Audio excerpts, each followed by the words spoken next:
Ça marche. Bonjour à tous. C'est un peu fort. Mais moi, ça m'a surpris.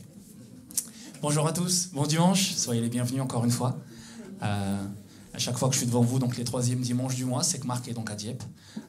Si vous avez un petit moment pour prier pour lui, voilà. Il a des journées qui sont très chargées. Les dimanches encore plus, naturellement. Donc voilà, ce matin, je voulais vous encourager avec un passage de Matthieu. Donc c'est Matthieu au chapitre 22, versets 34 à 40. Matthieu 22, versets 34 à 40. On va voir que ce matin, on va parler d'amour, du désir d'aimer, et de revenir en fait à l'essentiel, parce que c'est de ça dont il s'agit, c'est de l'amour de Dieu. Amen. Matthieu, chapitre 22, versets 34 à 40. Les pharisiens, ayant appris que Jésus avait réduit au silence les Sadducéens, se rassemblèrent et l'un d'eux, docteur de la loi, lui fit cette question pour l'éprouver. « Maître, quel est le plus grand commandement de la loi ?» Jésus lui répondit, « Tu aimeras le Seigneur ton Dieu de tout ton cœur, de toute ton âme et de toute ta pensée. C'est le premier et le plus grand commandement. Et voici le second qui lui est semblable. Tu aimeras ton prochain comme toi-même. Ces deux commandements dépendent de ces deux commandements, dépendent toute la loi et les prophètes. » En effet, comment on peut prétendre aimer Dieu si on n'arrive pas à aimer les autres et encore moins à s'aimer soi-même? C'est quelque chose qui est compliqué. Souvent, on essaie de se concentrer sur des choses qui ne sont effectivement pas toujours essentielles, dont on pense avoir besoin, mais tout nous amène à Dieu. Je vous partageais le dimanche dernier que les bontés de l'Éternel ne sont pas épuisées, elles se renouvellent chaque matin. Croyons-le ce matin et chantons-le. Amen. Prions. Seigneur Jésus, merci pour ce moment, Seigneur. Merci encore une fois pour cette journée de grâce que tu nous fais, Seigneur, d'être là, que nous puissions aussi l'être. Nous pensons aussi à ceux qui ne peuvent pas se déplacer pour des raisons médicales ou pour des raisons de planning, Père, que tu puisses vraiment, là où ils sont, les conduire, les guider, Seigneur, continuer à leur manifester ton amour, Seigneur, que vraiment nous soyons conscients que tu ne les oublies pas et nous ne voulons pas non plus les oublier, Père. Nous pensons effectivement à tous ceux qui ne peuvent se rendre ici, mais aussi à tous ceux qui sont ici ce matin, que chacun puisse se sentir libre de t'exprimer son amour par les chants, dans le nom de Jésus. Amen. Amen.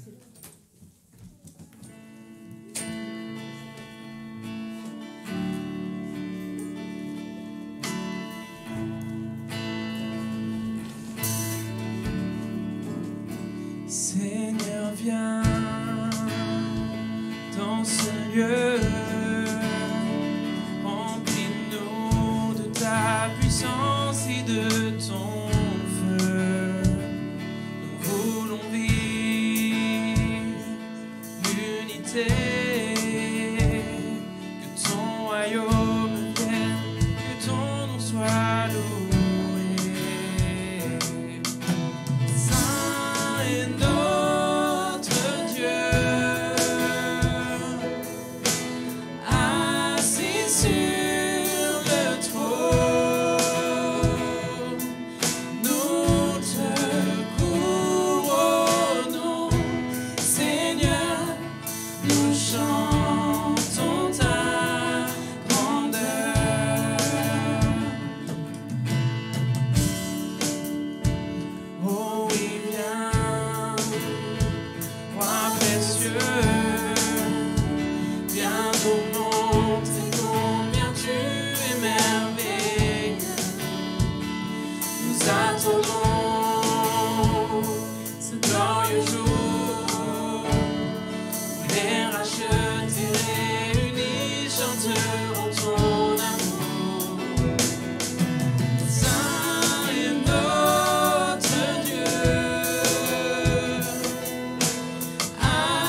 la place ce matin.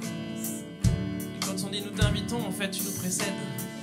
Mais c'est une manière pour nous de nous concentrer sur Dieu, de nous concentrer sur lui et lui seul. Je prie que chacun d'entre nous puisse mettre de côté, peut-être pour un temps, les choses qui le préoccupent et se concentrer sur la source de toutes les solutions, sur Dieu, sur notre Seigneur. On va le rechanter.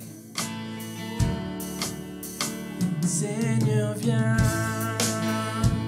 dans ce lieu,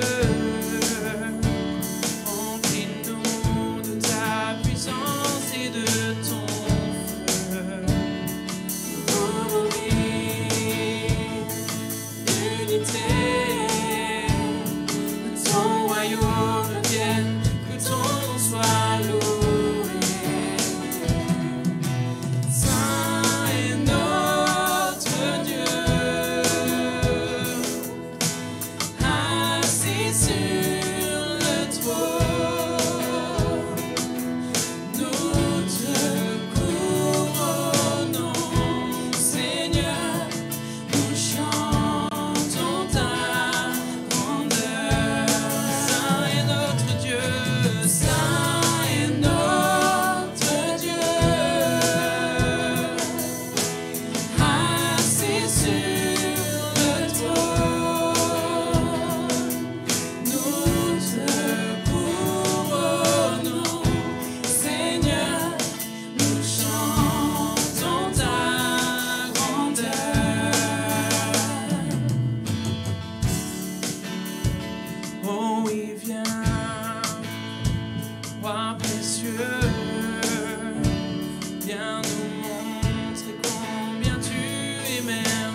se tourne vers toi, Seigneur. Seigneur, tu changes les cœurs, merci Seigneur. Amen, tu nous bénis, Seigneur. Tu nous entoures de ta grande bienveillance. Merci Seigneur, tu nous entoures par derrière et par devant, tu mets ta main sur nous. Je te bénis, Seigneur, roi des rois, Seigneur des seigneurs. Tu es le roi glorieux, je te bénis, Amen.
nous sommes en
ta présence, nos craintes fuient, elles s'enfuient.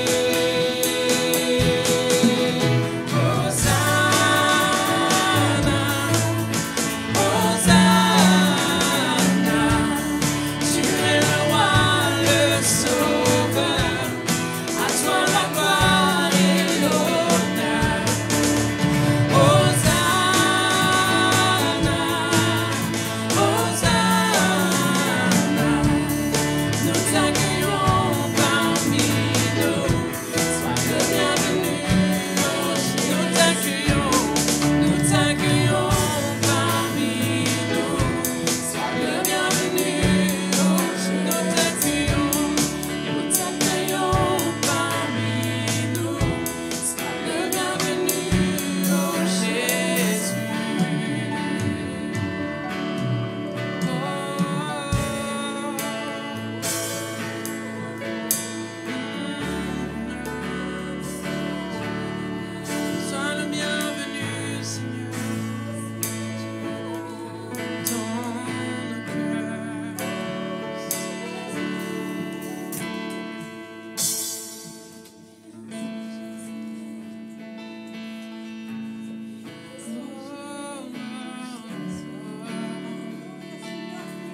Seigneur, te proclamons roi de nos vies, Seigneur. Oh, oh, oh. Quand nous déclarons que nous couronnons, nous avons chanté tout à l'heure, nous te couronnons, Seigneur. Ce n'est pas qu'il ait besoin d'être à nouveau couronné, bien sûr, mais c'est un acte volontaire de remettre notre propre volonté à Dieu, d'accepter notre soumission face à celui qui peut tout, qui sait mieux, qui nous aime. Alors oui, quand on est chrétien, on est un peu royaliste, mais on est royaliste du ciel.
Venons en présence de la terre et du ciel pour t'apporter ce chant, chanté depuis longtemps.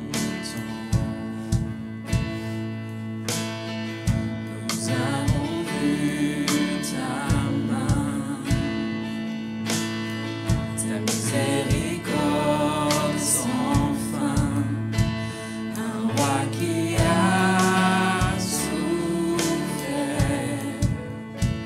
un Dieu qui sait tout faire, couronné par l'adoration, milliers de générations, tu es digne, roi des rois.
Quel amour incomparable,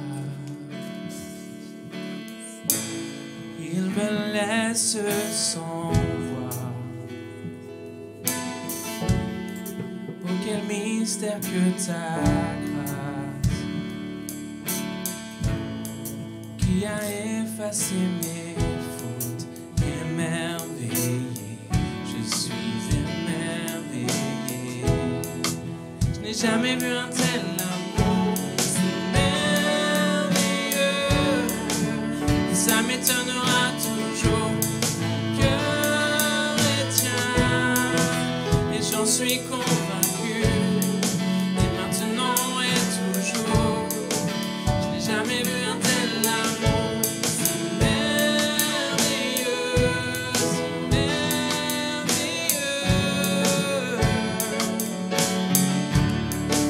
Si merveilleux,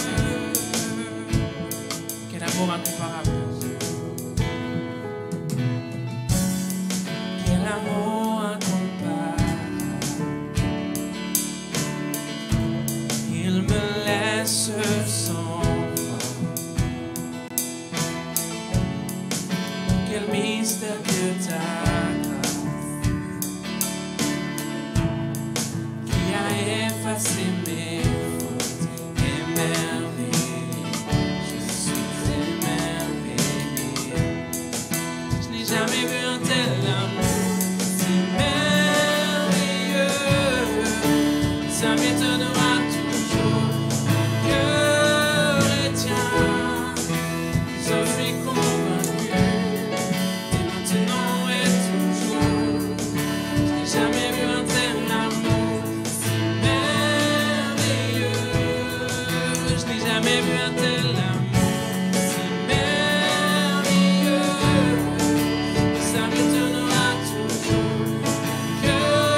repense à ton bonheur. Chaque péché surmonté, et tu le ferais à nouveau. Je ne comprendrai jamais. Émerveillé, je suis émerveillé. J'ai jamais vu un tel amour, c'est merveilleux. Ça m'étonnera toujours, mon cœur est tien. Oui, j'en suis convaincu, dès maintenant et toujours. J'ai jamais vu un tel amour, c'est merveilleux. J'ai jamais vu un tel amour, c'est merveilleux. Et ça m'étonnera toujours, mon cœur est tien. Et j'en suis convaincu, et maintenant et toujours. J'ai jamais vu un tel amour, c'est merveilleux, c'est merveilleux,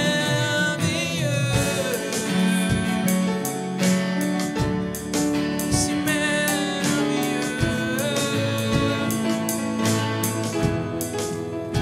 Oh, oh, oh.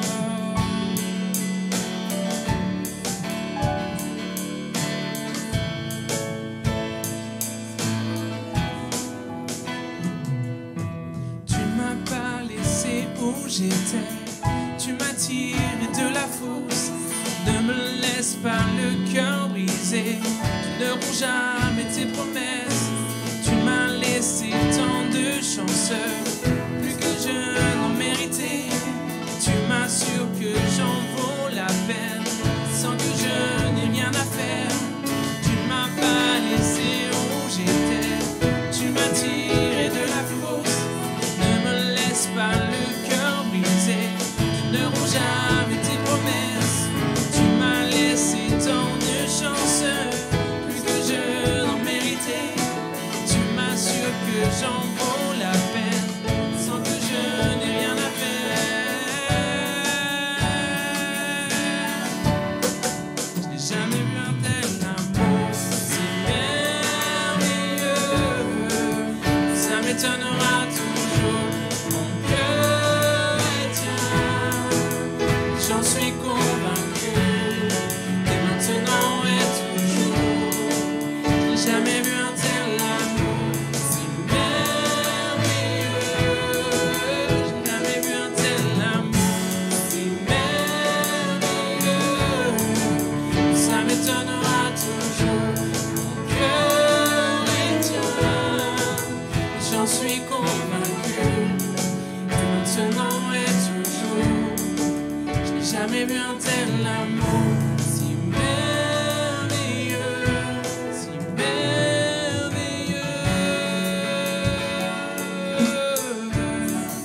si merveilleux.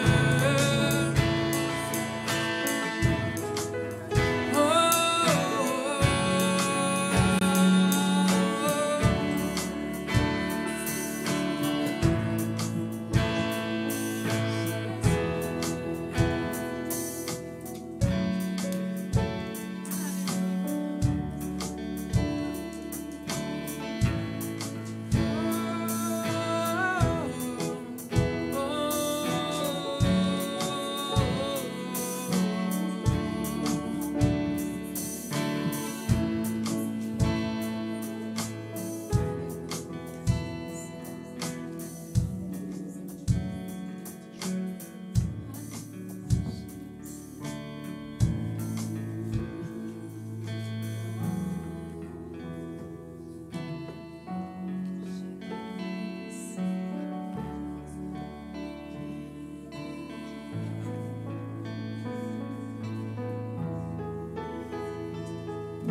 t'aimera pas plus demain qu'il t'aime aujourd'hui. Il t'aimera pas plus demain qu'il t'a aimé hier. Parce que son amour pour toi est déjà au maximum. Il t'aime de toute éternité. Il ne peut pas t'aimer plus. Alors ça ne peut pas dépendre de ce que tu vas faire demain. Et ça ne peut pas dépendre de ce que tu as fait hier. Son amour pour toi, alléluia, est incomparable et il est inconditionnel. Alors ce matin, remercie-le pour son amour. Même si tu ne le ressens pas, ce n'est pas une question de ressenti, c'est une question de foi. Crois qu'il t'aime ce matin. Crois qu'il t'a aimé de toute éternité. Alléluia. Ressens avec les yeux de ton cœur. Alléluia. Dans ton esprit, là où réside l'Esprit de Dieu. N'essaye pas de ressentir avec ton corps, avec tes émotions. Alléluia. Mais regarde avec les yeux de la foi. Regarde à son amour ce matin. Et vois comme il t'aime.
Dans un placard, en dessous du lit, et il faut toujours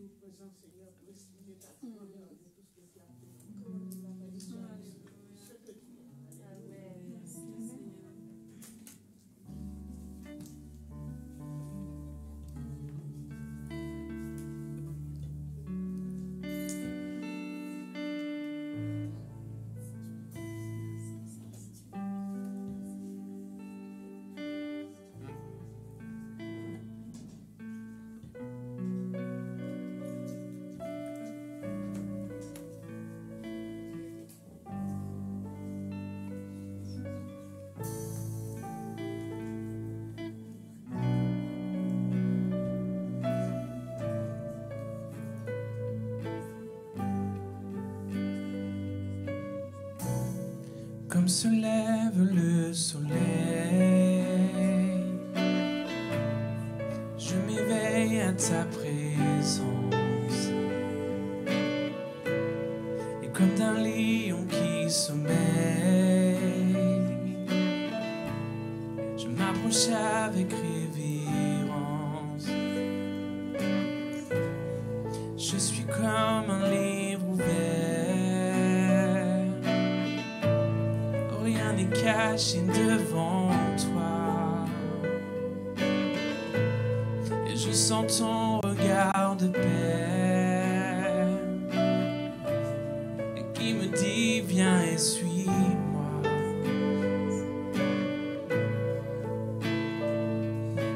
Qui est comme toi, ô Éternel?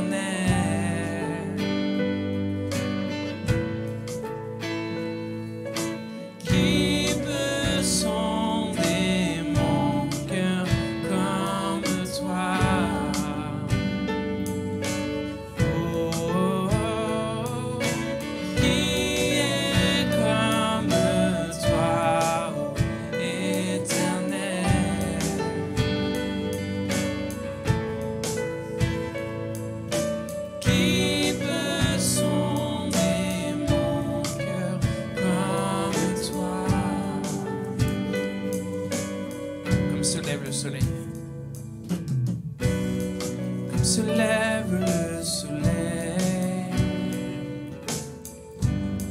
je m'éveille à ta présence. Et comme d'un lion qui sommeille, je m'approche avec révérence. Je suis comme un livre ouvert, rien n'est caché devant toi. Et je sens ton regard de paix qui me dit viens et suis-moi. Qui est comme toi, ô Éternel?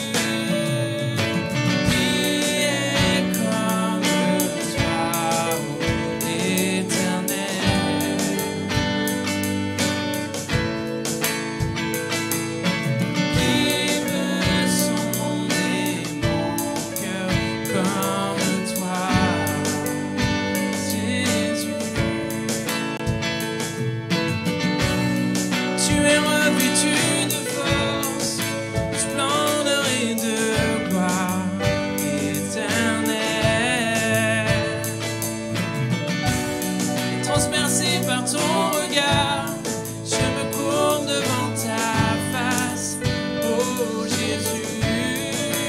Oh, tu es revêtu de force, de splendeur et de gloire éternelle.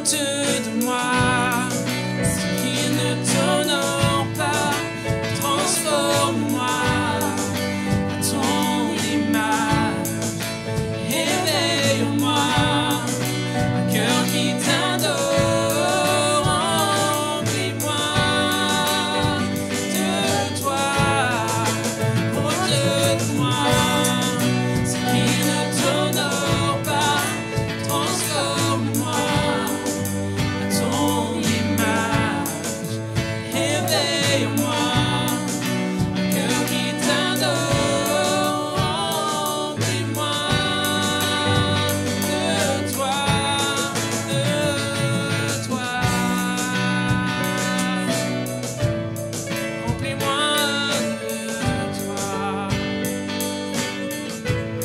Remplis-moi de ta présence, Jésus.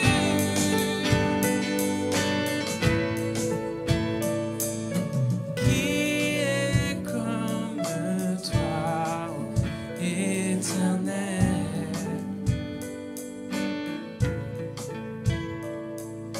Qui peut sonder mon cœur comme toi, Seigneur? Qui est comme toi, ô Éternel?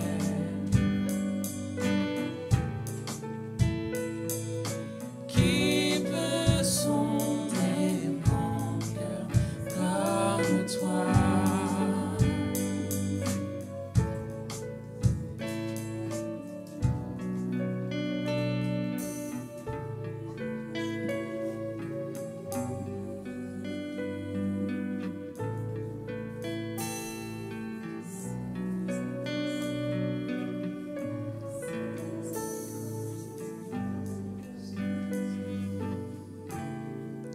Ôte de moi ce qui ne t'honore pas, transforme-moi à ton image, éveille en moi un cœur qui t'adore, remplis-moi de toi, ôte de moi ce qui ne t'honore pas, transforme-moi, éveille en moi ce cœur qui t'adore, remplis-moi de toi, de toi.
Alléluia. Oui, il est digne d'être aimé, d'être adoré, digne d'être reconnu comme étant le Sauveur, digne d'être reconnu comme étant notre Roi. Amen. Amen. Tout à l'heure, je me faisais la réflexion que quand on grandit, quand voilà, on commence à avoir un petit peu d'âge dans la foi, humainement, on se dit qu'on tend vers l'autonomie, c'est-à-dire qu'on quitte la maison, on devient un peu plus autonome, mais que non, ce matin, j'ai eu envie d'être un Tanguy spirituel. Je ne veux pas quitter la maison de mon père. Et voilà, j'étais en train aussi de vous encourager à garder cet esprit-là. Garder l'esprit que souvent, dans le monde, on nous encourage à être autonome, à faire par nous-mêmes, à avoir une carrure, à avoir une stature, à avoir en tout cas un statut social qui nous différencie des autres et qui nous permet de faire par nous-mêmes. Et c'est vraiment pas la vision de Dieu. Dieu veut effectivement qu'on continue à garder ce cœur à cœur, qu'on continue à garder ces moments particuliers avec lui, ces moments où justement on ne veut pas quitter sa maison, ces moments où on ne veut pas être autonome. Non, on veut effectivement dépendre de lui. Effectivement, on veut continuer à sentir ça. Pas que le sentir, mais le vivre aussi. Et savoir dans quoi on est. Pouvoir se nourrir de ça, parce que c'est de ça dont il est question ce matin. Amen. Amen. Pour ce qui est des annonces, il n'y en a pas, je ne pense pas, du moins, il ne m'en a pas été emmené. Juste, Marc m'a demandé de réitérer le fait que pour tout ce qui est dîmes et offrandes, ça se trouve sur la table là-bas, qui est derrière le gros poteau où il y a la caméra. Donc voilà, sentez-vous libre encore une fois. On a beaucoup de masques aussi derrière. Alors je sais qu'on tente de ne plus jamais les mettre un jour, mais dans un premier temps, il va falloir les utiliser. Donc sentez-vous libre aussi de les prendre. Ils sont là pour ça. Ils ne sont pas simplement là pour faire beau et pour montrer l'opulence qu'on a en masque. 10 euros. Surtout... Comment? C'est 10 euros. 10 euros. Non. Ils sont naturellement gratuits, je vous rassure. Voilà. Jean-Philippe? Ah, les enfants. À chaque fois, pourtant j'en ai 2, chaque fois je les oublie. Pas les miens, hein, le fait de les envoyer à l'école du dimanche. Voilà. Je vais encourager chaque enfant à rejoindre sa classe d'école du dimanche et je vais appeler Jean-Philippe pour qu'il vienne nous encourager. Ouais. J'appelle, tu réponds.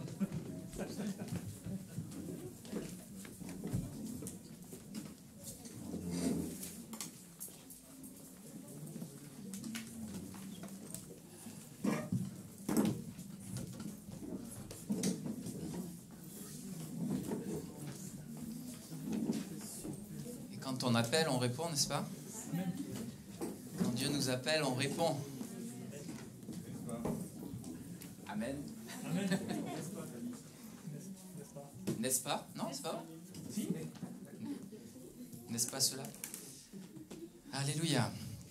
Seigneur, je te remercie, Seigneur, pour le temps que tu nous donnes de partage ensemble au travers de ta parole et la grâce, Seigneur, que tu nous fais de nous retrouver, Seigneur, ce matin, pour aussi entendre et comprendre, Seigneur, de toi, ce que ta parole veut nous dire. Merci, Seigneur, d'ouvrir nos cœurs, notre intelligence, Seigneur, par le Saint-Esprit, à comprendre et à entendre, Seigneur. Que celui qui a des oreilles pour entendre, entende, tu disais, Seigneur. C'est écrit dans ta parole, Seigneur, et nous avons des oreilles, Seigneur, ce matin. Seigneur, des oreilles physiques, mais aussi des oreilles spirituelles, dans le nom de Jésus. Amen. Alléluia. C'est agréable de voir combien, des fois, même au travers de la louange, on vit des moments des fois forts, et on vit des moments tout en nuances, tout en douceur, où on se laisse un peu comme bercer par le Seigneur. Je vais essayer de m'installer. Voilà, c'est bien, c'est comme ça, je me sens un peu mieux avec. Et moi, je suis toujours étonné par le fait de voir comment, bien des fois, nous, on voit des choses presque en noir et blanc, vous savez. Avec Dieu, c'est comme ça, ou c'est comme ça, ou c'est pas comme ça. C'est d'une manière ou c'est d'une autre. Et puis, alors qu'en fait, j'ai quand même l'impression qu'avec Dieu, il y a beaucoup de choses qui sont nuancées. Il y a beaucoup de choses qui se passent dans des nuances que des fois, on a du mal à percevoir, que des fois, on a du mal à saisir. Et comme on a du mal à saisir des fois ce que Dieu veut nous dire, ben on fait, vous savez, je sais pas si c'est comme les images un petit peu, on réduit la résolution. C'est une résolution. Déjà, si je regarde le bout de mon doigt et que j'essaie de voir, bon déjà avec l'âge, j'ai tendance à l'éloigner un petit peu comme ça, mais ma vision et j'arrive pas à voir au-delà d'un certain stade. Et quand on prend des photos avec nos téléphones, si on veut des fois aller plus dans les détails, on se rend compte au bout d'un moment qu'on arrive, il y a des gros carrés et ça veut plus rien dire. Et nous, des fois, on est concentré sur ces carrés et dire voilà, une chose, elle est de telle couleur ou elle est de telle autre couleur. Alors que Dieu voit nos vies et voit les choses qui se passent autour de nous avec une infinité plus complexe, plus détaillée que des fois l'image que nous avons de certaines choses. Et c'est comme ça que notre vision qu'on a de ce que Dieu fait, de ce que Dieu accomplit, eh ben en fait, souvent, elle est partielle et elle est floue. Nous sommes des malvoyants, mais pas des malvoyants dans le sens où où on voit tout de travers, dans le sens où on ne voit pas tout. On ne voit pas tout ce que Dieu fait. On ne voit pas tout ce que Dieu est en train d'accomplir. On ne sait pas ce que Dieu est en train d'accomplir et de faire dans la vie de mon frère, d'une frère ou d'une sœur, dans lequel des fois on pourrait être en mesure de dire « Attention, voilà ce que la Bible dit. » Et moi j'ai envie de dire, souvenons-nous de la position de Jésus vis-à-vis de la femme adultère. Souvenons-nous d'exemples comme ça dans la femme adultère, dans Jean 8, où la femme adultère a commis un péché coupable de lapidation. Tout le monde est prêt à lui jeter des pierres. Tout le monde est prêt à lui dire « tu es coupable vis-à-vis de la loi ». Et tout le monde... alors que tout le monde est en train de se préparer pour mettre un terme à ce péché, Jésus lui fait autre chose. Jésus ne se limite pas, il ne se contente pas à lire ce que la Bible dit dans le mot, dans la lettre, mais à essayer de comprendre ce qu'il y a derrière ce mot. Et Jésus ramène l'application de la loi à une autre considération. C'est notre propre péché. Le fait que chacun d'entre nous, nous sommes pécheurs, c'est-à-dire nous sommes en dehors, d'une manière ou d'une autre, de ce que Dieu peut vouloir faire, de ce que Dieu peut vouloir accomplir. Et nous avons besoin de nous conformer et de nous approcher de Dieu, bien sûr. Mais chacun d'entre nous. Et alors que chacun était en mesure de dire « Moi, je veux jeter une pierre parce que cette femme est en dehors de la loi », Jésus a ramené tout cela au péché de chacun et de chacune en disant « Mais que celui qui n'a jamais péché, lui lance la première pierre. » Autrement dit, qui es-tu, toi, pour juger de la vie de telle autre personne? Qui es-tu, toi, pour prétendre que tu peux poser un jugement sur la vie d'une personne ou sur la vie d'une autre personne? Dieu seul connaît toutes choses. Dieu seul sait ce qu'il y a au fond du cœur de chacun d'entre nous. Et on l'a chanté tout à l'heure. Le fait que nous soyons tous concernés. Et Jésus ne s'est pas contenté de trancher sur le sort de cette femme. Et ne s'est pas contenté d'y aller, comme vous savez, comme avec un couteau, là. Schlac, on va séparer toutes les choses en deux. Non, il a exprimé un point de vue mesuré, nuancé, qui tenait compte de ce que personne autour n'avait pris le temps de regarder. Personne ne connaissait ce qu'il y avait. Et Jésus ne s'est pas contenté de lui dire « Vas-y, voilà, moi aussi je ne t'accuse pas », puisque c'était sa réponse. Il lui a aussi dit « Mais va et ne pêche plus. Va et change ta vie. Va et fais en sorte que ta vie soit différente, qu'elle soit en conformité avec la volonté de Dieu, qu'elle soit en conformité avec la volonté du Père. » Mais Jésus a dit « Va, mais moi je ne t'accuse pas. Je ne suis pas là pour être ton accusateur. » Et quand on lit la Bible, eh ben on aurait tendance, nous aussi, des fois, à l'utiliser un petit peu comme une épée, comme un glaive. Alors tantôt pour bénir, voilà toutes les promesses que sont dites dans la Bible, mais aussi des fois tantôt pour maudire. Mais toujours, attention, en s'excluant de toute responsabilité quant à la manière de le dire. C'est pas moi qui le dis, hein, c'est la Bible. C'est pas moi qui le dis, c'est la Bible. Et pourtant, Christ renvoyait la responsabilité que nous avons, chacun d'entre nous, de comprendre correctement la pensée de Dieu. Et c'est le but, c'est l'objectif. Comprendre la pensée de Dieu. Qu'est-ce qu'il y a derrière cette loi? Pourquoi Dieu a donné tel et tel commandement? Pourquoi est-ce que Dieu, des fois on a l'impression que cette loi elle est là pour trancher les choses? Qu'est-ce que Dieu veut nous dire? Et des fois on ne se rend pas compte, mais la parole de Dieu, la Bible, est beaucoup plus nuancée que dans la manière dont elle exprime les choses que ce que nous voudrions le faire comprendre. Par exemple, il y a certains mots qui sont un petit peu ambivalents dans la Bible, où on pourrait se dire, tiens, voilà ce que la Bible dit, et puis des fois, c'est un petit peu plus nuancé. Par exemple, alors ça c'est un petit peu en marge, mais quand la femme de Job, quand la femme de Job, elle vient à Job, elle lui dit, mais maudit Dieu et meurt.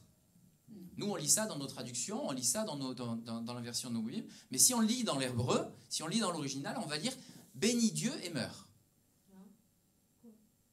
C'est ce qui est écrit. Bénis Dieu et meurs. Parce qu'au niveau de l'écriture, on ne peut pas écrire un terme de malédiction à côté d'un nom de Dieu. Mais par contre, le contexte, le caractère ironique de la manière dont cette femme s'exprime, lui, est bien présent. D'accord? Et on peut comprendre par rapport au contexte et par rapport à la manière dont c'est donné, et les commentateurs, et voilà, c'est connu que cette phrase-là s'exprime dans le sens « maudit Dieu et meurt ». Mais si on va commencer à regarder à l'original, si on va commencer à regarder à l'origine, on va se dire mais c'est bizarre, c'est pas écrit de la même manière. Parce que ce que nous avons, c'est une pensée, et des fois même nos versions sont dans une interprétation, dans une compréhension de ce que les auteurs, et on a cette grâce hein, d'avoir ça, une compréhension de ce que les auteurs veulent dire, parce que ça nous est rapporté par des théologiens, par des hommes, par des hommes qui ont réfléchi, des hommes, des femmes qui ont réfléchi à ce que la Bible, ce que la parole de Dieu voulait dire derrière tel terme ou tel autre terme.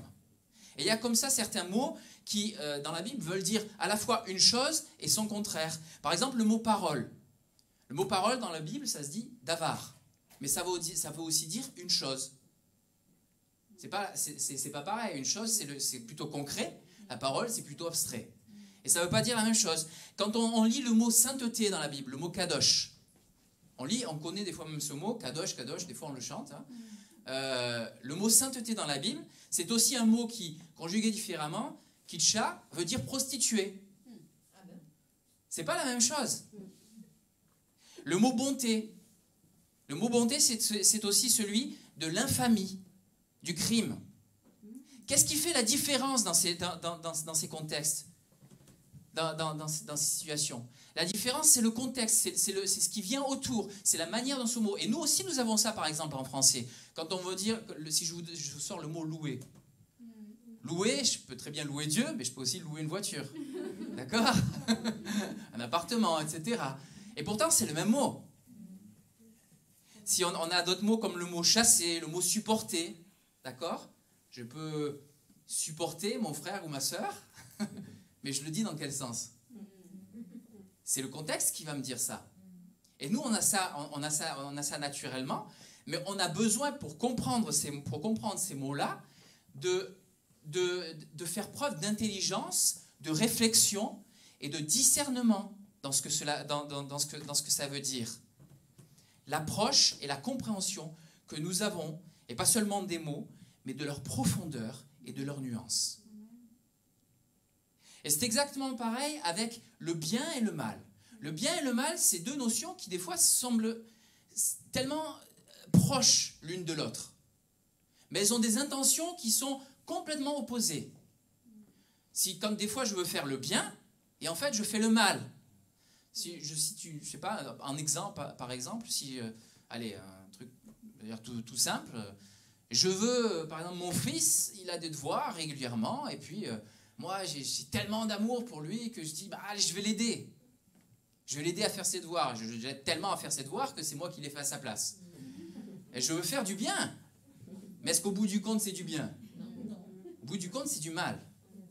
Et cette notion, le fait que vraiment, d'une manière ou d'une autre, des fois, le bien et le mal, donc, d'une certaine manière, sont vraiment proches l'un de l'autre, mais diamétralement opposés dans leur intention et dans leur finalité.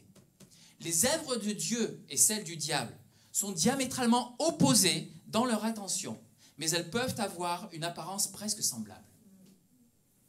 Elles peuvent paraître se ressembler, à tel point que le Seigneur a dit « Méfiez-vous, parce que viendront après moi des faux Christ, qui feront des œuvres des fois, qui se transformeront, même le diable peut se transformer en ange de lumière, pour essayer de nous émerveiller, pour essayer de nous étonner. » Mais dans tout ça, quelle est la différence? La différence entre les deux, c'est le discernement. Et ce n'est pas seulement le discernement, par discernement, j'entends pas forcément le fait qu'on reçoit, vous savez, une grande révélation de ce qui se passe, de quoi faire précisément. Des fois, on voudrait que Dieu nous dise qu'est-ce que je dois faire précisément. Mais je parle plutôt d'une intelligence des situations. Parce que Dieu nous a donné l'intelligence, une intelligence des situations qui nous pousse dans la bonne direction, qui nous pousse dans la bonne décision, qui nous pousse à faire le bon choix.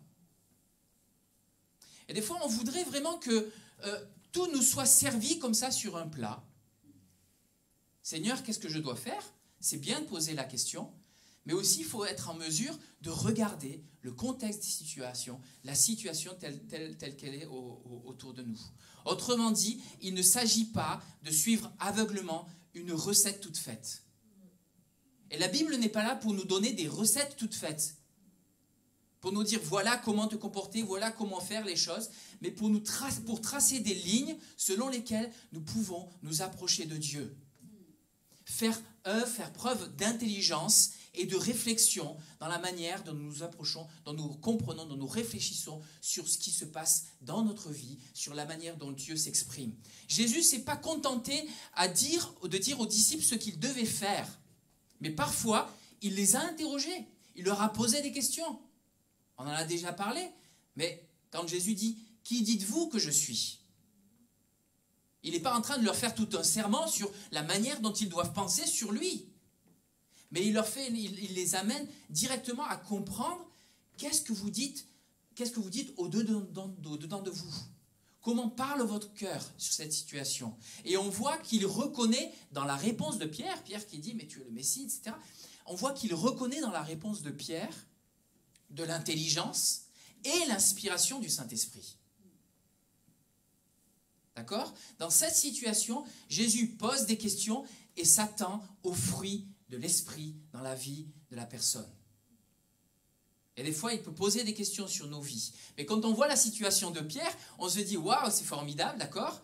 Il a sorti une phrase pleine de sens, plein d'esprit, plein d'intelligence. C'est formidable. Et quelques secondes après, dans le passage, on voit que Jésus lui dit « Mais carrément, mais ôte-toi de moi, Satan.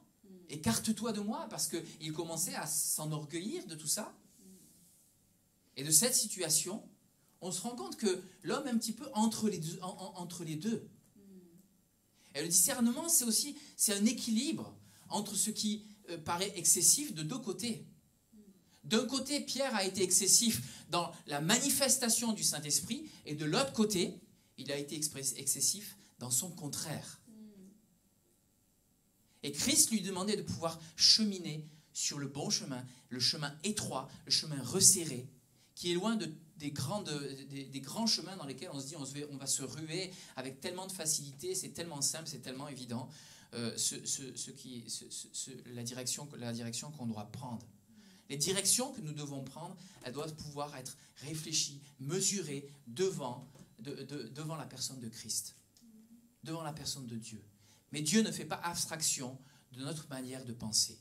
Dieu ne fait pas abstraction de nos expériences de vie, de la manière dont il a parlé peut-être même auparavant. Quand Ève a vu le fruit de l'arbre du bien et du mal,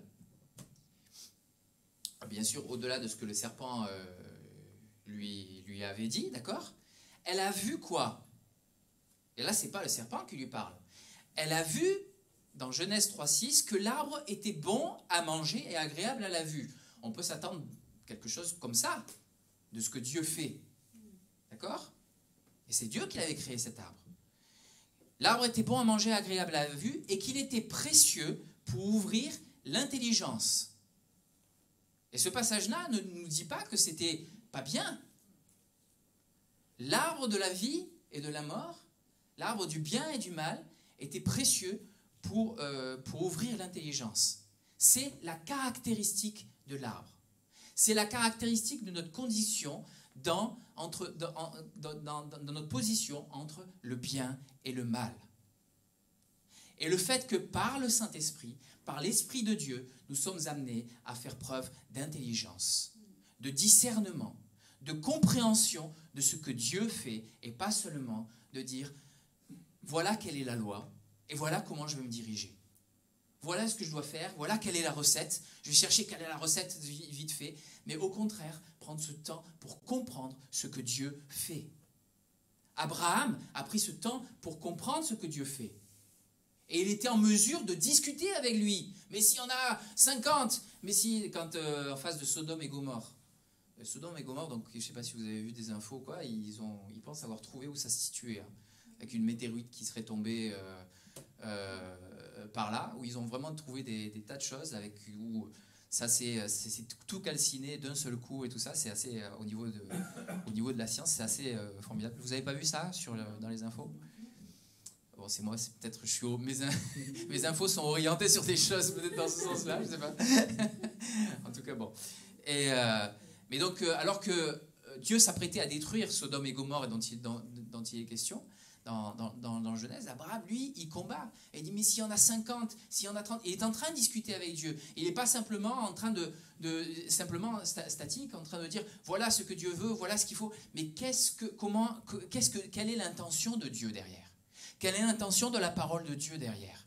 Et quand Jésus mentionne toutes ces fois-là, ces situations où il met en déroute un petit peu, où il met à mal les pharisiens, c'est parce qu'eux se conforment à la loi en disant « voilà ce que la loi dit ». Mais ils ne cherchent pas à comprendre ce qu'elle dit derrière. Ils ne cherchent pas à comprendre ce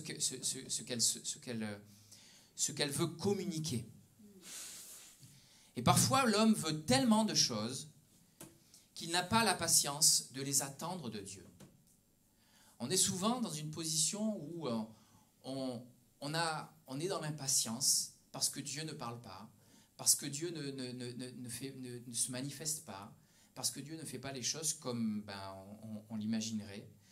Et parfois, l'homme veut tellement de réponses, des fois qu'il va la chercher ailleurs. Est prêt à tout, alors que soit Dieu ne répond pas pour des raisons qui sont les siennes, ou alors il a déjà répondu, mais nous ne voulons pas entendre. On a déjà, si vous vous souvenez, on a déjà mentionné cette histoire de Balaam, qui était Balaam qui était chargé par un roi de maudire Israël, et Dieu lui avait dit une première fois non. Et donc il a dit je ne peux pas le faire. Et lorsque le roi lui met un petit peu la pression, il lui dit non mais vas-y fais-le. La deuxième fois, qu'est-ce qu'il fait? Il va encore consulter Dieu. Et cette fois-là, qu'est-ce que Dieu lui dit? Il lui dit vas-y. Et Dieu lui dit vas-y, mais ce n'était pas sa volonté. Parce qu'il avait déjà posé la question et Dieu lui avait déjà répondu. Et des fois, on peut se heurter à des murs et dire, mais je ne comprends pas comment je suis devant ce mur. Et il faut savoir faire preuve d'intelligence, de réflexion et se dire, est-ce que Dieu ne m'aurait pas déjà répondu des fois dans telle ou telle situation? Parce que Dieu est Dieu et je ne suis pas là comme en train de venir, ce n'est pas un distributeur, je mets une pièce et puis ça y est, j'ai ma réponse. Ça y est, j'ai ma boisson, ça y est, j'ai tout ce que je veux. Dieu est Dieu. Et nous avons à venir devant lui avec révérence, avec recherche, avec le désir de nous approcher de lui tel que lui, il veut. Et il y a des situations dans la Bible où il y a des hommes qui sont tellement désespérés qu'ils font des choses extrêmes. Et quand on voit par exemple Saül donc, qui était le roi et que David a remplacé un petit peu plus, un petit peu plus loin, mais qui était rejeté de Dieu, à un moment donné, Dieu ne parlait plus sur la vie de Saül. Et Saül était tellement désespéré, Samuel était décédé, Samuel n'était pas là, c'était celui par lequel Saül pouvait consulter l'Éternel. Et Saül était tellement désespéré de ne pas avoir de conseil de Samuel, de ne plus avoir le conseil de Samuel, qu'il a décidé de faire quelque chose de totalement incroyable. Et il a décidé d'aller consulter Samuel, même d'entre les morts. D'aller au-delà de toutes les prérogatives et d'aller même essayer de réveiller Samuel d'entre les morts. Et pour faire ça, il va voir quoi? Il va voir une nécromancienne. C'est-à-dire une femme qui a la capacité d'aller discuter avec les morts. Et ça peut prêter à confusion, ça, parce qu'on se dit, mais c'est quoi ces situations? Saül va voir une femme qui va consulter, une nécromancienne qui va consulter les morts pour essayer de leur faire dire des choses. Et d'habitude, ça se passe comme ça, c'est-à-dire qu'elle se fait l'intermédiaire entre les morts et la personne qui va vouloir discuter. Et il y a des gens dans notre société qui essaient de faire ça. Il y a des gens aujourd'hui même dans ces temps-là, et ça a toujours existé, qui essaient d'aller consulter les morts parce qu'ils manquent de conseils ici même peut-être.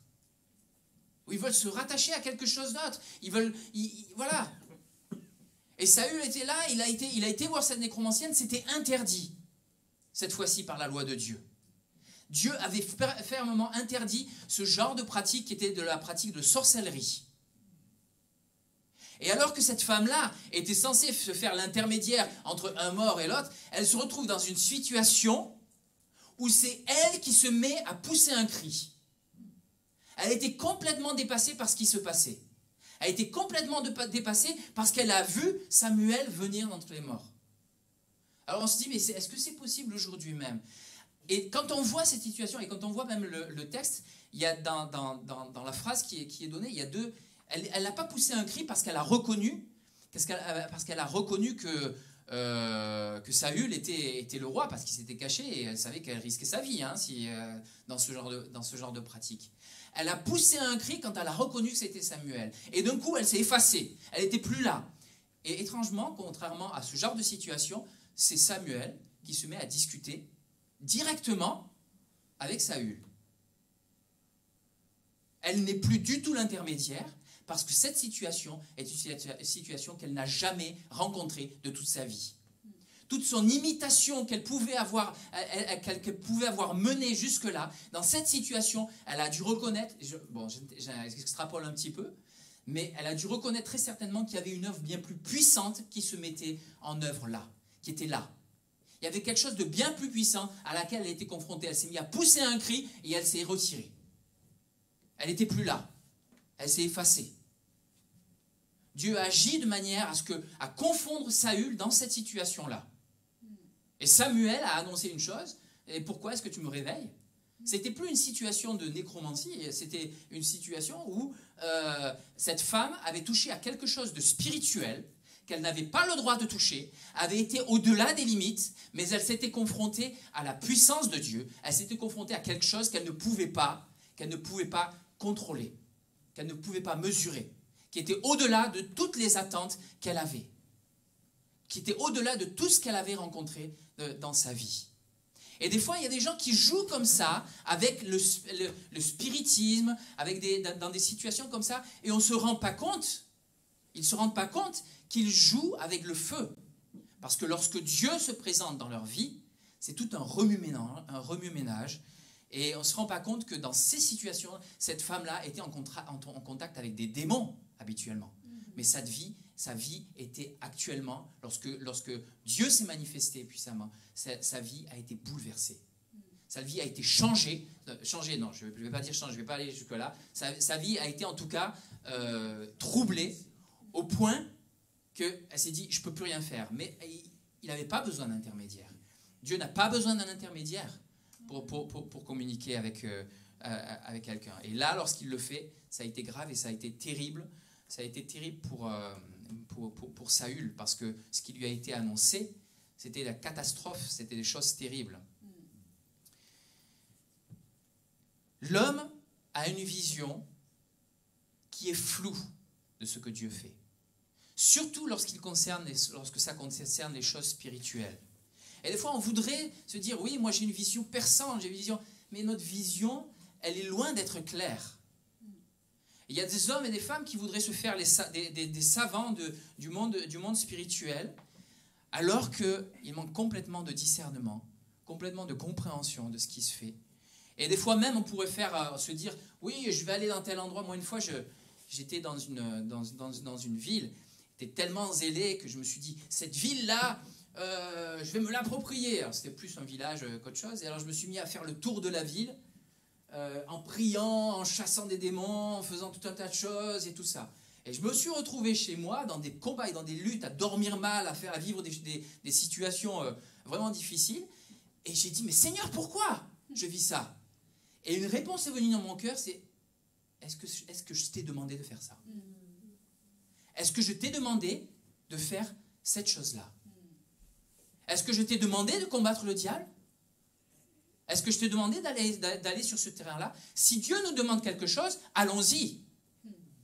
Mais si Dieu ne nous demande pas quelque chose, attention. Christ avait une volonté, avait un désir, c'était de faire la volonté de son Père. Pas de faire sa propre volonté. Pas d'interpréter les choses et de dire voilà comment, voilà quelle situation je vais mettre sur un terrain où nous-mêmes nous sommes parfois aveugles. Aller et chasser le diable et chasser les démons sans discernement, sans que Dieu nous le demande, c'est de la pure folie. C'est de la pure folie. Les choses, le domaine spirituel, c'est le domaine de Dieu. Et si Dieu a mis des limites à un moment donné, justement par rapport à toutes ces pratiques qui sont occultes, c'est parce qu'il sait que notre vision, notre regard, il est flou. Et que nous avons besoin de l'éclairage du Saint-Esprit, nous avons besoin de l'éclairage de Dieu pour des fois aller sur des terrains où nous savons que Dieu veut combattre et que l'ennemi doit partir. Mais d'autres fois, nous avons à rester à notre place et savoir là où Dieu veut nous conduire. Combattre le diable alors que ce n'est pas ce que Dieu nous demande, c'est rentrer dans une lutte dans laquelle Dieu ne nous a pas conduits. Et après, on se dit, mais pourquoi, comme ça m'est arrivé, pourquoi je me retrouve dans cette situation? Il y a d'autres fois où j'étais en prière et d'un coup, Dieu m'a montré certaines choses, je me suis mis à prier pour des choses par rapport alors si c'est des situations, sans rentrer dans les détails, des situations spirituelles, que ce soit même par rapport dans ma famille, on a eu beaucoup de luttes spirituelles, surtout quand je débutais dans la foi. Mais quand Dieu nous conduit à un moment donné, nous montre qu'il y a une situation spirituellement où il y a besoin de prière, c'est par rapport à un démon ou autre chose. Moi, je me souviens, je m'étais mis en prière simplement un jour, et puis d'un coup, je me suis retrouvé à combattre des démons, des trucs que je visualisais mentalement, et je me suis dit, mais contre quoi c'est quoi ces histoires-là? Et lorsque j'étais au bout d'une heure, j'étais fatigué, j'étais épuisé, je me suis dit, allez, maintenant je vais me coucher. C'était 1h du matin, le téléphone sonne et c'est ma mère qui m'appelle. Elle me dit, Jean-Philippe, il y a tout un tas de choses qui se passent dans la maison. Je ne comprends pas ce qui se passe. Et j'ai dit, justement, j'ai prié et je crois que Dieu est à l'œuvre.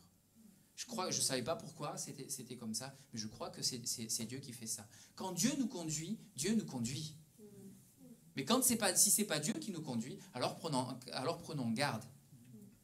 Avoir du discernement. Quand j'entends des gens qui vont chercher, vous savez, des réponses dans les cartes, dans les voyantes, dans toutes ces sortes de choses dont on parle, et on n'en parle pas toujours, et le but, c'est pas de tout détailler non plus, parce qu'on est là d'abord pour glorifier ce que Dieu fait, on n'est pas là pour glorifier ce que les ténèbres font, mais mine de rien, autour de nous, il y a des gens qui, de manière peut-être des fois même très régulière, vont voir des personnes qui agissent sur les domaines spirituels.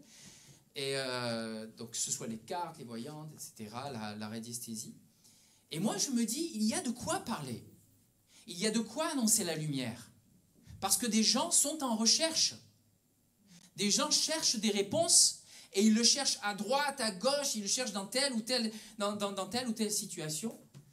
Et ça forme leur vie. Et des fois même, on ne se rend même pas compte que ce soit même la superstition. Ça, on le côtoie. Ça, je ne sais pas, qu'est-ce que vous répondez, vous, à quelqu'un, même au travail ou autre chose, qui vous dit, mais quel est ton signe astrologique? Oui, moi c'est taureau, ascendant, machin chose, je sais, c'est pas ça, hein, je connais même pas, hein, je connais même pas bien. Mais c'est des occasions où aussi peut-être il y a moyen de parler, ou en tout cas de faire la différence par rapport à ça. Et de dire, mais tu es en recherche de quoi au travers de ça? On va dire, non, mais moi c'est juste des histoires comme ça, mais quelque part, des hommes et des femmes sont en recherche de plus que cette vie-là. De plus que ce que ce monde a à nous offrir. Et sans se rendre compte, ils glissent parfois sur des domaines dans lesquels ils n'auraient pas forcément dû. Et ce n'est pas à nous de les critiquer, ce n'est pas à nous de les juger. Parce que nos propres vies, certainement, je ne vous interroge pas les uns les autres, mais nos propres vies, des fois, sont allées sur des terrains assez sinueux avant de rencontrer Christ. Nous, notre rôle, c'est d'annoncer la lumière, de parler de la grâce de Dieu, de mettre une lumière de discernement sur la vie des personnes qui sont autour de nous, d'être une lumière qui ne brille pas sous le boisseau, comme le dit Jésus, mais qui brille bien au centre de la pièce. D'être une lumière de sorte que le discernement des personnes puisse être aiguisé, d'une manière ou d'une autre. Et que les choix que les hommes et les femmes puissent faire soient des choix soit conscients, dire moi je vais dans telle direction parce que je sais que je vais dans telle direction, mais pas ignorants. Et que ceux qui veulent faire le choix à un moment donné ou à l'autre de suivre Dieu, de suivre Christ, puissent le faire aussi consciemment, puissent avoir une lumière dans leur vie qui s'éclaire pour leur dire voilà ce que tu fais, voilà où ça te conduit, voilà où ça te dirige. Je ne te juge pas, mais je comprends que tu sois en recherche de quelque chose. Je comprends que ta vie soit en recherche de quelque chose. Mais peut-être que ce quelque chose, tu le cherches dans la mauvaise direction. Quand on voit la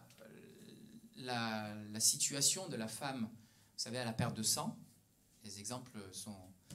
c'est pas la première fois qu'on parle de tout ça. Cette femme à la perte de sang, qui depuis 12 ans avait une perte de sang, depuis 12 ans, elle avait été voir peut-être un guérisseur, peut-être une personne ou une autre pour essayer de venir à bout de cette situation.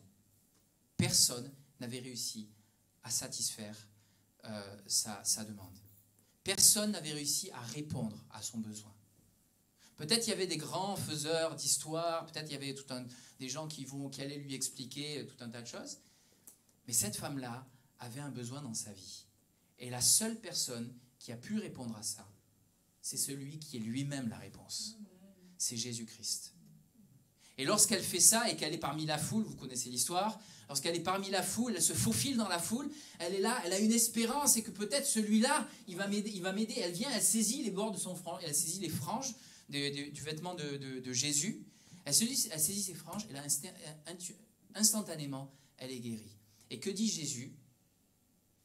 Il dit, quelqu'un m'a touché. Seigneur, il y a une foule autour de toi, il y a des tas de personnes autour de toi, tout le monde te touche. Non, non, non, non, non. Il y a quelqu'un qui m'a touché avec une intention particulière et auquel Dieu a répondu. Amen. Il y a quelqu'un, tout le monde pouvait toucher Jésus, tout le monde était là, mais cette personne-là a touché Jésus d'une manière particulière, avec une recherche particulière, avec un désir particulier, qui fait que ça a ouvert une porte spirituelle pour que Dieu puisse la bénir. Et Christ n'était pas là en train de dire « Ok, c'est bien, peu importe qui c'est ». Non, il voulait que ça soit mis en lumière, que l'œuvre de Dieu soit mise en lumière dans sa vie, qu'elle ne puisse pas dire « Tiens, c'est encore un autre guérisseur qui m'a guéri ». Parce que les guérisseurs, vous savez, ils font des choses que des fois, et ça peut être troublant. Je vous parle en connaissance de cause parce que ma mère, que j'aime énormément, que si elle me regarde, des fois elle regarde, je dis « Coucou maman, je t'aime beaucoup ». J'ai appris ça parce que des fois elle m'appelle, elle me dit « Oh, j'ai regardé ». Elle fait « Ah bon, je ne savais pas que tu… » ma mère, que j'aime énormément, a été une femme qui a été très très très longtemps en recherche de Dieu. Mais en recherche, je veux dire, en recherche à tel point qu'elle a cherché des solutions dans sa vie. Elle n'en a pas trouvé, elle a cherché à comprendre. Elle avait la Bible, elle lisait la Bible, elle cherchait à connaître Dieu. Elle cherchait par divers… Elle a visité d'autres… que ce soit des adventistes ou bon bref, voilà, témoins de Jéhovah, tout ça, je vous ai déjà rendu témoignage de ces choses-là. Mais parce qu'elle était en recherche de quelque chose. Et alors qu'elle était en recherche et qu'elle était seule, à un moment donné, alors c'est des situations un petit peu simplement sur notre terrain, on voulait faire un puits. Et ma mère s'est dit, tiens, je vais essayer. Ça paraît anodin comme ça. Je vais essayer parce qu'il y a des gens qui sont radiesthésistes, qui font avec un pendule. Elle a essayé ce genre de choses. Et elle s'est rendue compte que, tiens, ça fonctionnait. Elle a fait des expériences comme ça. Tiens, ça fonctionnait. Dieu a mis en moi peut-être quelque chose de puissant. Parce qu'il y avait des radiesthésistes qui venaient pour confirmer que là où elle avait vu des sources, là où elle mettait des piquets sur le terrain, là où elle avait vu des choses, ah ben oui, effectivement, il y avait quelque chose. Elles étaient étonnées parce que... du coup, elle s'est renseignée, elle a cherché, elle a pris des livres, l'ABC de la radiesthésie, elle s'est mise à faire des choses. Et puis, il y a des gens qui sont venus à la maison. Et puis, elle a commencé à venir. Et puis, elle a fait un mélange d'un tas de choses. C'était un mélange de prières. Voilà, ce que je fais, c'est au nom de Jésus. Et en même temps, elle faisait des pratiques où elle imposait les mains à des gens. Je ne suis pas là pour tout dire, mais juste pour qu'on ait conscience que ces choses-là, ça peut être trompeur. D'accord? C'est tellement nuancé, c'est tellement subtil. Mais c'est un cheminement qui a été progressivement. Et à un moment donné, des gens sont venus, et puis elle a imposé les mains, puis elle a vu des choses, et des gens sont repartis guéris. Wow, c'est troublant ça. Et moi, quand j'étais jeune chrétien, ça m'a troublé, parce que quand je venais à l'église et qu'on priait pour des gens qui n'étaient pas guéris, je me disais, c'est quand même troublant, parce que moi, j'ai vu des gens qui venaient à la maison, j'aimais pas, hein, personnellement, j'aimais pas ce genre de choses. Je voulais pas que ma mère, elle fasse des trucs avec moi, tout ça, non, je sais pas, ça me plaisait pas. Bref, j'aimais pas ces trucs-là. Mais toujours est-il que ma mère a avancé dans ces choses-là, et ça a été un mélange d'un tas de choses. Et avec les conseils d'un côté de la Bible, et de l'autre côté de ces livres, excusez-moi, de sorcellerie, parce que je ne vous dis pas tout, mais il y a eu plein de choses qui étaient vraiment de l'ordre de la sorcellerie, et elle s'est engagée sur des voies où son discernement était complètement flou. D'un côté, elle pouvait avoir un pied dans la parole, et de l'autre côté, elle pouvait avoir un pied dans des pratiques où, je veux dire, les gens qui viennent et qui vous disent ça met, qui vous disent, waouh, ça y est, j'ai été guéri. Ce qu'on ne voit pas derrière ces choses-là, et ce que moi j'ai vu, c'est que derrière ces pratiques-là, c'est ma mère qui prenait les choses sur elle. Et c'est ce qu'ils appellent le fluide. Ils prennent le fluide sur eux et ensuite ils vont se décharger en marchant sur l'herbe, en s'agrippant aux arbres, les soirs de pleine lune, des choses comme ça. C'est-à-dire que, et quand j'ai réfléchi à ça, je me suis dit, mais quel est l'exemple? Comment est-ce que la parole de Dieu dit? Qu'est-ce qui se passe? Et dans cet exemple de la femme à la perte de sang, je me suis rendu compte d'une chose, c'est que ça ressemble énormément, mais les principes sont complètement différents. Parce que ce que je voyais faire dans cette pratique-là de radiesthésie, c'est la personne prend sur elle le mal et elle se décharge. Et souvent, les personnes qui venaient, elles revenaient quelques temps plus tard avec un autre problème. Elles se vidaient d'un côté, il y avait une chose qui partait, ma mère elle le prenait et ma mère dépérissait de plus en plus. Elle tombait de plus en plus malade. Je disais à ma mère, mais arrête tes trucs-là parce que ça te rend malade. Je sais pas ce qui se passe, mais ça te rend malade. Mais dans ce principe-là, ce qui se passait, c'est que ça passait sur ma mère. Et ensuite, elle se déchargeait ailleurs, dans les ondes, dans ce qu'elle voulait. Alors que quand je lis la parole de Dieu, Jésus-Christ n'a pas dit « il y a quelque chose qui est venu dans moi ». Jésus a dit « il y a quelque chose qui est sorti de moi ». Et c'est toute la différence avec l'œuvre du Saint-Esprit et l'œuvre des démons. Quand le Saint-Esprit visite notre vie, il est en mesure aussi de se diffuser autour de nous. Il est en mesure aussi de bénir autour de nous. Il est en mesure d'œuvrer de sorte que ce n'est pas nous qui faisons quelque chose. C'est l'œuvre de Dieu qui se manifeste. Ce n'est pas nous qui recevons juste des dons pour notre plaisir, pour nous remplir, pour faire quelque chose de nos vies. C'est l'œuvre de Dieu qui s'accomplit pour bénir autour de nous et pour se répandre autour de nous. Pour se répandre dans la grâce de Dieu. Et quand j'ai compris ça, je me suis dit, ça y est, je vois qu'il y a une différence, mais qu'est-ce que c'est subtil? Qu'est-ce que le diable essaie de séduire des fois la vie d'hommes et de femmes avec ce genre de subtilité? À tel point que quand on parle que Dieu est capable de faire des miracles, certains peuvent nous dire, mais moi aussi je suis allé voir des guérisseurs, mais de quoi s'agit-il? Et quand un jour une personne est venue me voir et me dit, mais moi ma mère elle fait ce genre de pratique, que j'ai pu lui expliquer ces choses-là, elle me dit, mais j'ai compris. J'ai compris ce qui se fait, parce que oui, je vois. Et elle faisait exactement les mêmes choses que ma mère, il n'y avait pas de secret. Et je suis même allé, une amie anglaise, je suis même allé chez elle et je me suis retrouvé dans des situations. Enfin, c'était. Mais j'ai vu l'œuvre de Dieu, l'œuvre de Dieu se faire dans cette famille, dans cette sœur. J'ai vu que Dieu faisait les choses parce que simplement, à un moment donné, il y a un éclairage particulier, il y a une nuance, il y a une intelligence qui ne vient pas juste des hommes, qui vient de comprendre qu'est-ce que Dieu fait derrière ça. Et comprendre que alors si je parle de ces domaines-là, parce qu'on n'en parle peut-être pas suffisamment, on n'a pas besoin d'en parler tout le temps, mais c'est comprendre que notre discernement a besoin de se reposer sur ce que Dieu fait, a besoin de se reposer sur la parole de Dieu. Et la parole de Dieu n'est pas là pour nous dire juste uniquement, voilà, tu dois faire telle ou telle chose, mais afin de comprendre quelle est la connaissance, de comprendre et d'obtenir la connaissance de Dieu. La connaissance de qui est Dieu.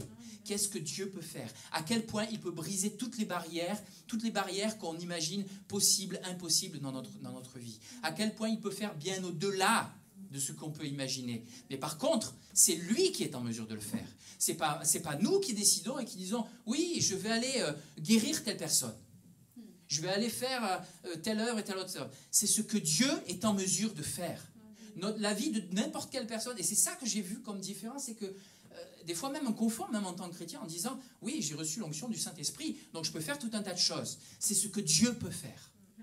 C'est avant tout ce que Dieu est en mesure de faire. Et on confond ces choses-là. Et j'ai vu même des fois dans l'espace chrétien qu'on confondait ces choses-là un petit peu à la manière justement en disant moi je me remplis et puis du coup voilà je peux faire des tas de choses.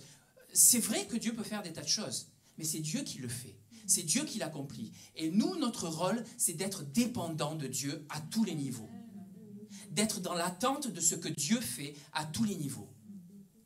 Dans une attente des fois qui est difficile, qui dure dans le temps. Dans une l'attente, hein, c'est justement le principe, c'est que ça dure dans le temps. Mais dans lequel, quelle est notre réponse à cette attente de Dieu? Est-ce qu'à un moment donné, il y a des chrétiens qui en sont arrivés, sont mis à jeter tout par la fenêtre en disant « Non, mais moi, Dieu n'a pas répondu, et moi, je veux que Dieu me réponde, et donc, c'est pas ça. » La vie chrétienne, c'est pas ça.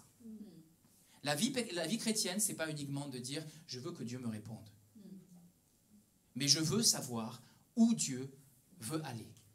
Je veux le suivre, je veux marcher à sa suite. Je veux comprendre quels sont les chemins de vie par lesquels il veut me conduire. Mais ma vie en elle-même, elle est celle d'un homme ou d'une femme qui s'attend à Dieu pour dire « Seigneur, où est-ce que je vais ? Seigneur, où est-ce que je vais ?» Des fois, on voudrait que Dieu nous parle tellement longtemps en avance et tout ça. Moi, dans mes expériences, je ne sais pas, mais souvent, il y a des situations où il y a une urgence, il faut partir, il faut aller à un autre endroit. Et lorsque j'ai voulu m'y prendre très en avance, ce n'était pas la volonté de Dieu, et Dieu me l'a fait comprendre. Et lorsque d'un coup je me suis dit, bon ça y est, je vais m'installer, et maintenant tu t'en vas. Mais ça parle, moi ça me parle. Je me dis, mais où est-ce que j'ai fait faux à un moment donné? Où est-ce que si ça se passe comme ça, c'est parce que peut-être je ne m'attends pas toujours à Dieu. Je ne suis pas là en train de dire, Seigneur, si demain tu veux, on y va. Parce que des fois, on aime bien s'installer, on aime bien arriver sur des chemins où on n'a plus à réfléchir, où on n'a plus à faire preuve de discernement. Et puis, quelqu'un nous dit quelque chose, non mais la Bible dit ceci. La Bible dit ceci. Si tu fais ça, c'est pas comme ça. Alors que chaque situation est tellement nuancée, a besoin de tellement... Alors bien sûr, il y a des conseils très empiriques dans la Bible dans lesquels on sait, on connaît, on voit les limites de là où on doit aller, où on ne doit pas aller. D'accord ? Mais l'objectif de ce que Dieu veut faire dans nos vies, au travers de sa parole, c'est nous conduire à comprendre quelle est sa volonté. Qu'est-ce que lui veut faire. Et donc, à faire preuve non seulement de discernement, mais d'intelligence. D'intelligence. Intelligence, bien sûr, cérébrale, mais intelligence aussi spirituelle. Intelligence pour être à l'affût de ce que le Saint-Esprit veut faire. Être dans l'attente et affirmer à tout moment dans ce monde qui dit, moi, tout à l'heure, on en a parlé même, Olivier en a parlé dans la louange tout à l'heure, où on veut être indépendant. Mais au contraire, suivre et marcher avec Dieu, c'est affirmer notre dépendance avec Dieu. Affirmer le fait que nos vies sont dépendantes de Dieu.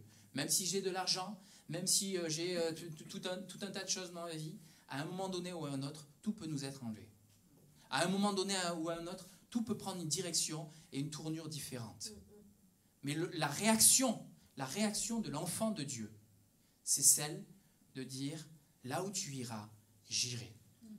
Là où tu me conduiras, je me rendrai. Là où tu veux que j'aille, moi j'irai. Amen. Et je vais quand même prendre un passage pour terminer. Dans le livre de Jérémie, au chapitre 9, versets 23 à 24. Oui, parce que j'ai cité des passages, mais on n'a pas pris vraiment de passages. C'est pour ça que je n'ai pas mis de transparence. Jérémie, chapitre 9, versets 23 à 24. Ainsi parle l'Éternel. Que le sage ne se glorifie pas de sa sagesse, que le fort ne se glorifie pas de sa force, que le riche ne se glorifie pas de sa richesse, mais que celui qui veut se glorifie d'avoir de l'intelligence et de me connaître. De me connaître comment? De savoir que je suis l'Éternel. Savoir que je suis l'Éternel qui exerce la bonté, qui exerce le droit et la justice sur la terre. Car c'est à cela que je prends plaisir, dit l'Éternel. Dieu est celui qui exerce la bonté, qui exerce la justice, le droit, où ça? Sur la terre. Mais dans ce qu'on voit, des fois, on se dit, mais que fait Dieu? Dans ce qu'on voit, on se dit, mais qu'est-ce qui se passe? Celui qui marche selon la volonté de Dieu, celui qui marche dans les pas qui font la joie de Dieu, c'est celui qui sait que je suis, dit Dieu, l'Éternel. Qui sait qu'il exerce en tout temps, à toute occasion, en toute situation, Dieu est plus grand que tout. God is in control. Dieu est au contrôle de tout ce qui se passe. Dieu est au contrôle de tout ce qui peut se faire. Même lorsque Pilate vient voir Jésus et dit « Mais tu ne sais pas que j'ai le pouvoir de faire des choses alors que c'était une situation difficile ?» Jésus lui dit une chose, il lui dit « Mais tu n'aurais aucun pouvoir s'il ne t'avait été donné d'en haut. » Tu n'aurais aucun pouvoir s'il ne t'avait été donné d'en haut. Même les plus grands de ce monde n'auraient aucun pouvoir s'il ne leur avait été donné d'en haut. Qu'ils reconnaissent ou qu'ils ne reconnaissent pas Dieu. Pilate, ce n'était pas un grand chrétien ou un juif, c'était pas... D'accord ? Dans Jean chapitre 17, verset 3, c'est Jésus qui parle. Il dit « Or, la vie éternelle, c'est quoi ? C'est qu'ils te connaissent toi, le seul vrai Dieu. C'est qu'ils te connaissent toi, le seul vrai Dieu. » C'est-à-dire que dans notre vie, il peut y avoir beaucoup d'autres dieux, mais des faux dieux. Dans la vie de plein de personnes, il y a beaucoup d'autres dieux, mais des faux dieux. La vie éternelle, c'est qu'ils te connaissent toi, le seul vrai Dieu, et celui que tu as envoyé, Jésus-Christ. C'est là tout le résumé de ce à quoi doit prétendre un enfant de Dieu. Connaître Dieu comme étant le seul vrai Dieu. Lorsque les prophètes s'exprimaient et que même Élie était là devant tous les prophètes et qui leur a donné ce défi, mais allez-y, on va voir, et qui se moquait même des gens, lorsqu'il y avait c'est les 400 prophètes, je crois, les 400 prophètes de Baal, et qui se sont mis, ils ont dit, ok, bah allez-y, invoquez votre Dieu pour qu'il fasse descendre le feu sur cet holocauste, et puis on va voir lequel des dieux va répondre. Et pendant toute une matinée, les gens se sont mis, se sont fait des incisions, se sont fait tout un tas de choses, et personne n'a répondu. Et lorsque Élie demande, parce qu'il y a cette confrontation spirituelle entre un faux Dieu qui n'existe pas et un vrai Dieu, alors le feu vient de suite.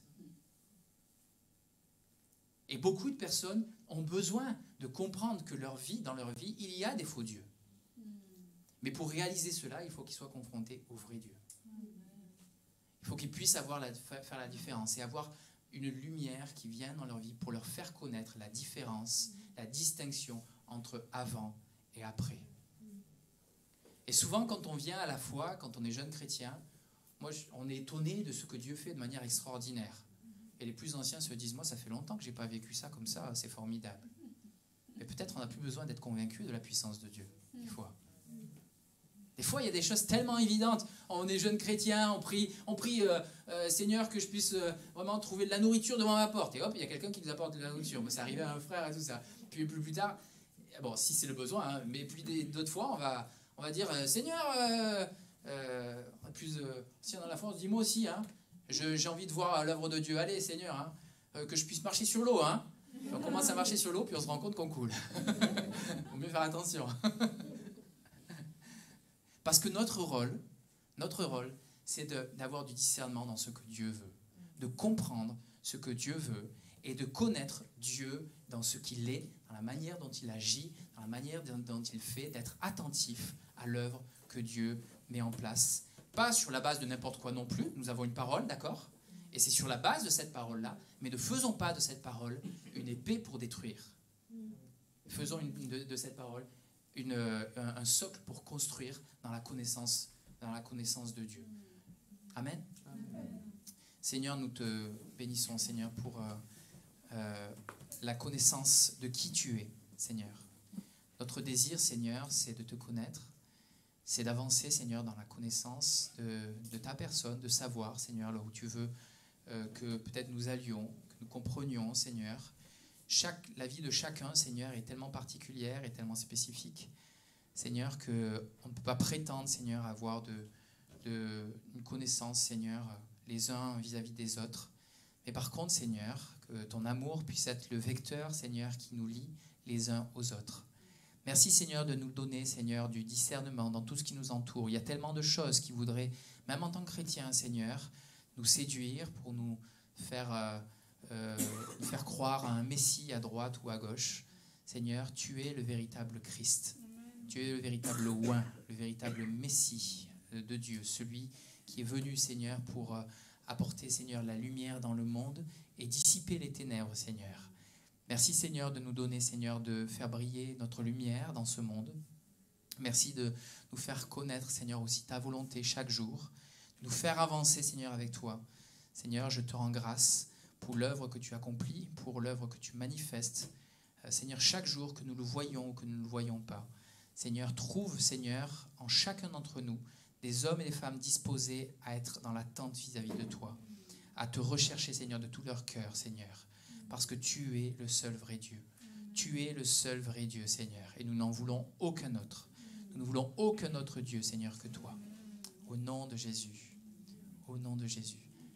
Est-ce qu'Olivier, tu aurais un chant pour...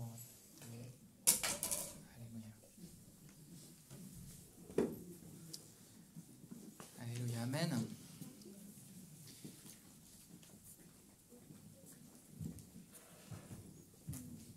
Nous prenons ce temps pour la louange encore un peu, pour laisser nos cœurs aussi se laisser conduire par Dieu. Amen.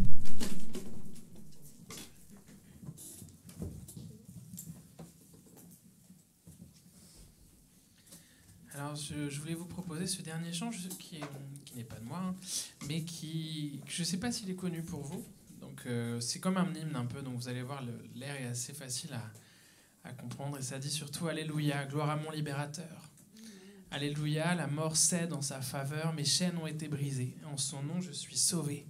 Jésus-Christ, mon espérance.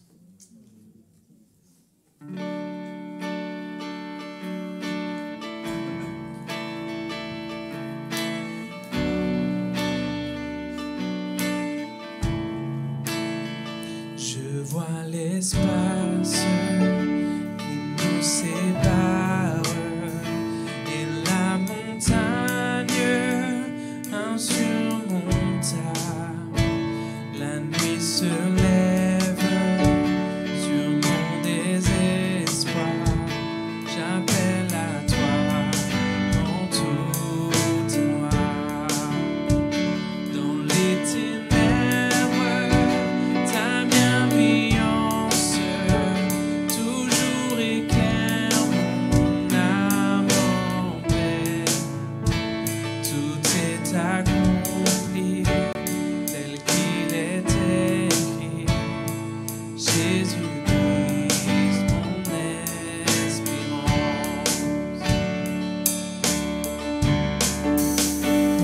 Inconcevable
Alléluia. Amen. Ben, merci à tous. Merci à Jean-Philippe pour le message. Merci aussi à la louange. Gloire à Dieu. Bon dimanche. Bonne suite de dimanche. N'oubliez pas de vous envoyer des petits SMS ou pour ceux qui peuvent, appelez-vous. Ça fait toujours plaisir de prendre des nouvelles des uns et des autres et c'est aussi une manière assez claire d'aimer en esprit et en vérité, en se manifestant de l'amour, en s'appelant, en s'envoyant des petits messages. Ça fait toujours plaisir. Voilà. Bon dimanche et bonne semaine. Soyez bénis.